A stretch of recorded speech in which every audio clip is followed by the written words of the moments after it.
आपली संस्कृती, आपले संस्कार सदा राहू दे आपल्या सोबत। भारताच्या महान ग्रंथांचे आणि काव्यांचे संपूर्ण संकलन सबस्क्राइब करा तिलक। हे केशवा, तुझ्या म्हणण्यानुसार व्यक्ती अज्ञानाच्या अंधकारात आपल्या अहंकाराचा हात धरून भटकत असतो आणि म्हणूनच समर्पण करू शकत नाही। म्हणजेच अज्ञानच समर्पणाच्या मार्गातील अडचण बनतं। तर मग अज्ञानाच्या अंधकाराला दूर करायचं आणि ज्ञान प्राप्त करायचा सोपा मार्ग सांग। श्रद्धा। हे अर्जुना, ज्ञान प्राप्त करायचं मूळ साधन केवळ श्रद्धा आहे। श्रद्धेच्या बीजातूनच विश्वासाचा अंकुर फुटतो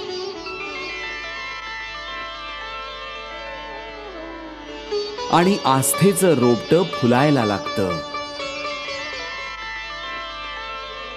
आणि मग याच रोपावर ज्ञानाची फुलं उमलतात।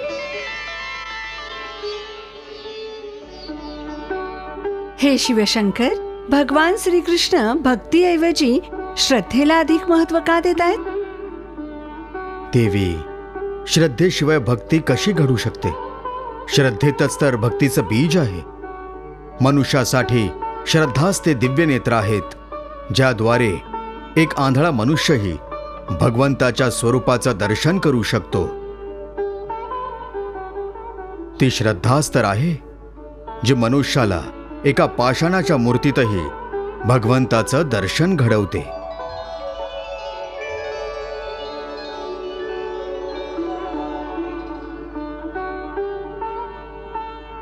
जसं माझ्या श्रद्धावान भक्तांना शिवलिंगात माझंच रूप दिसतं,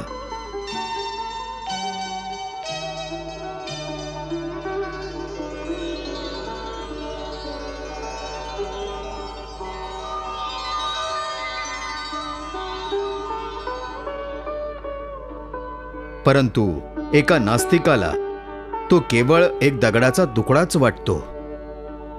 देवी, श्रद्धा नसेल तर भगवंत जरी समोर उभे असतील तरी तो नास्तिकाला भगवंत नाही, त्याला काहीतरी वेगळंच दिसणार।